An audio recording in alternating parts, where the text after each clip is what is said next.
nor try to turn back the clock to a lost golden age. The Enlightenment belief in progress should not be confused with the 19th century Romantic belief in mystical force, laws, dialectics, struggles, unfoldings, destinies, age of man, and evolutionary force that propel mankind ever upward toward utopia. As Kant's remark about increasing knowledge and proving errors indicates, it was more prosaic, a combination of reason and humanism.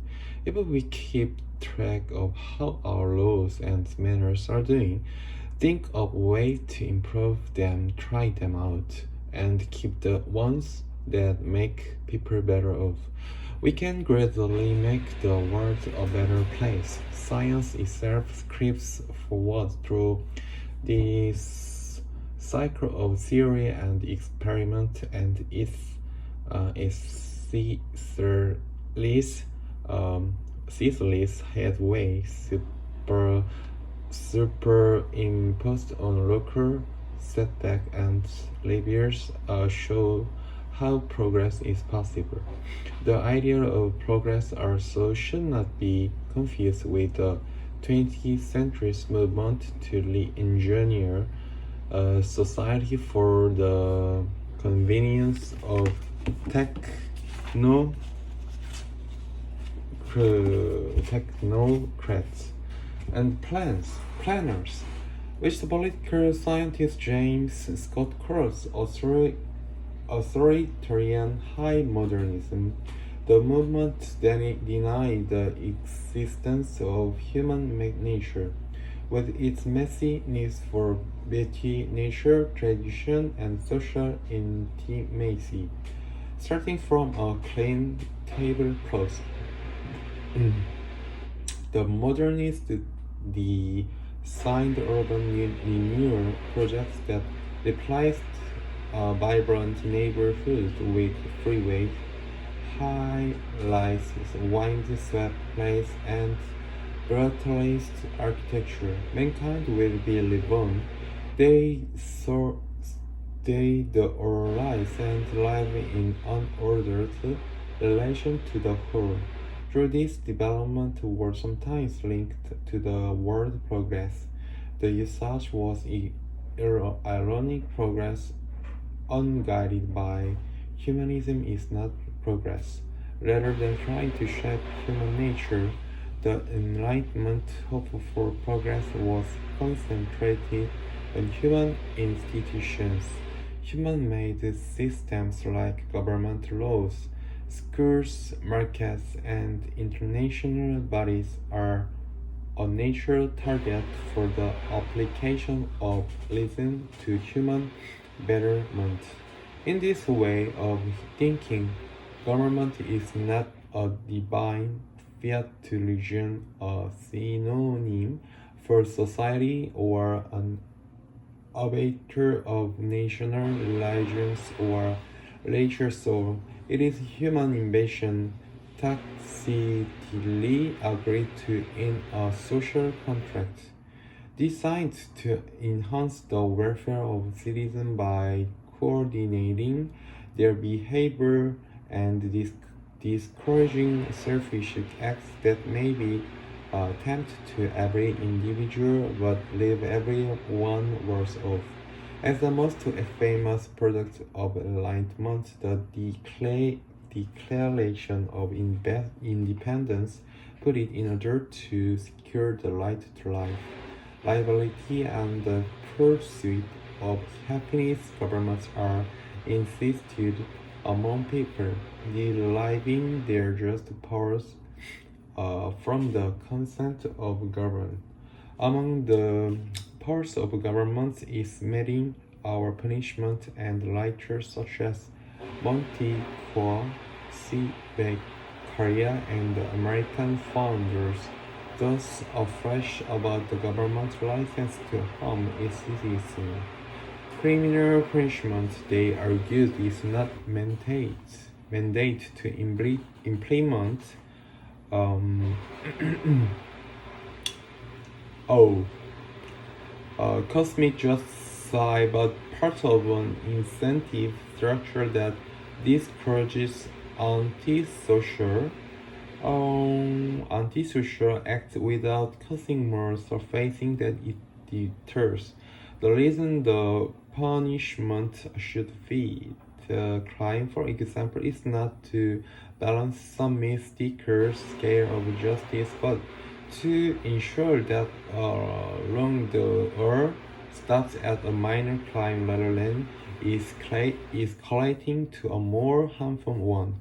Cruel punishments, whether or not they are in some sense deserved, are no more effective at deterring harm than moderate but severe punishments, and they desensitize spectators and brutalize the society that implements them. The Enlightenment also saw the first relational analysis of prosperity. Its starting point was not how wealth is distributed, but the prior question of how whether wealth comes to exist in the first place. Smith, building on French, Dutch, and Scots influence, noted that an abundance of useful stuff cannot be conjured into existence by a farmer or craftsman working in isolation. It depends on network of specialists, each of whom learn how to make something as efficiently as possible, and who combine and exchange the fruits of their ingenuity, skill, and labor.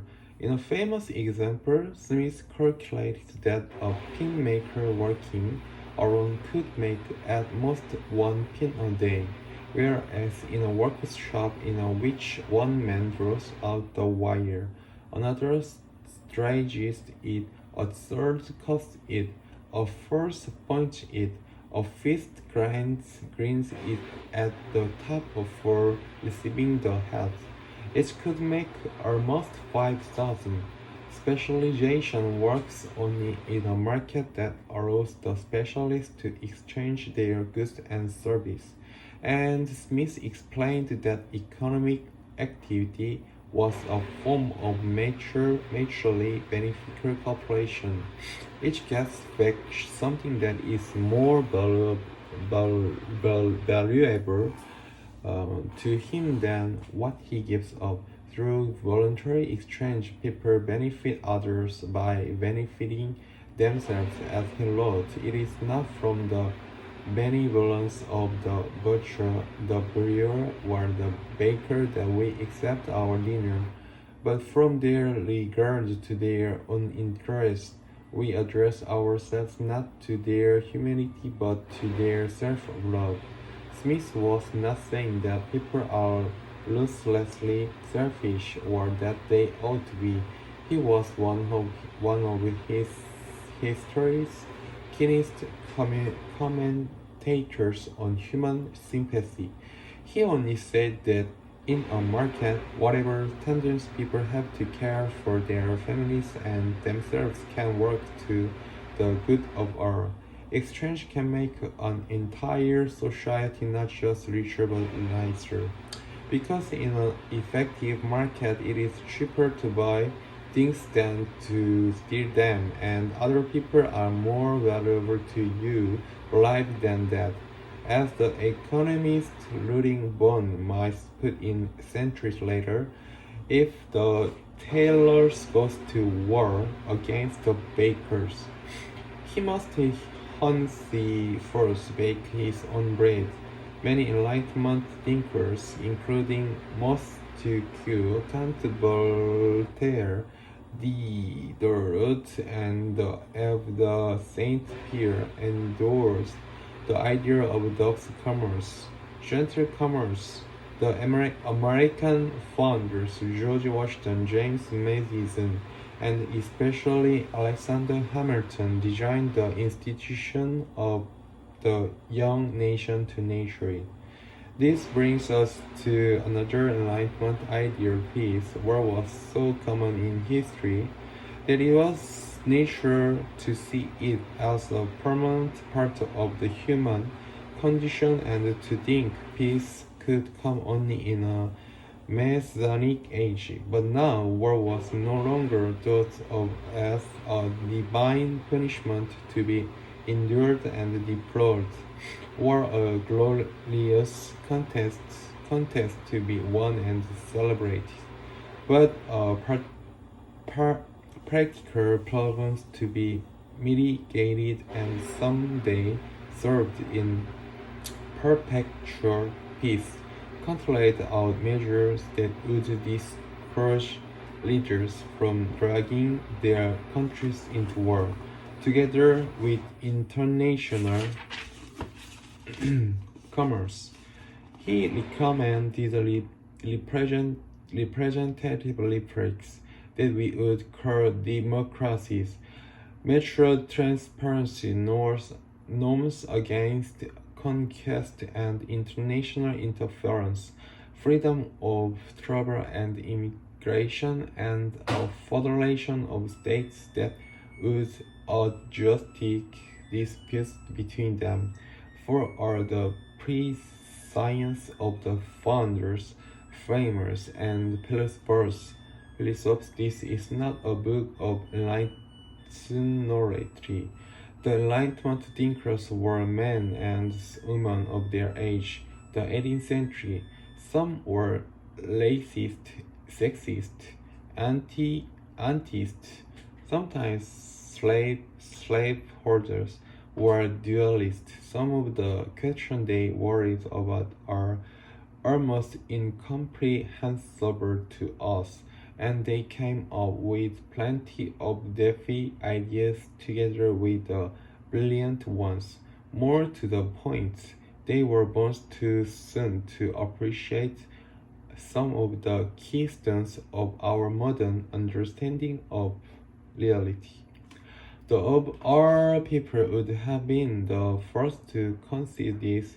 If you extol reason, then what matters is integrity of the thoughts, not the personalities of the thinkers.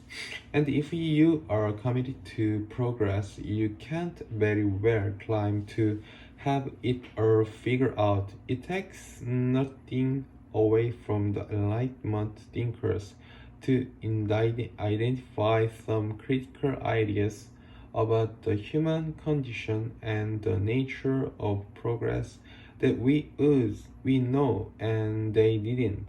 Those ideas I suggest are entropy, evolution, and information.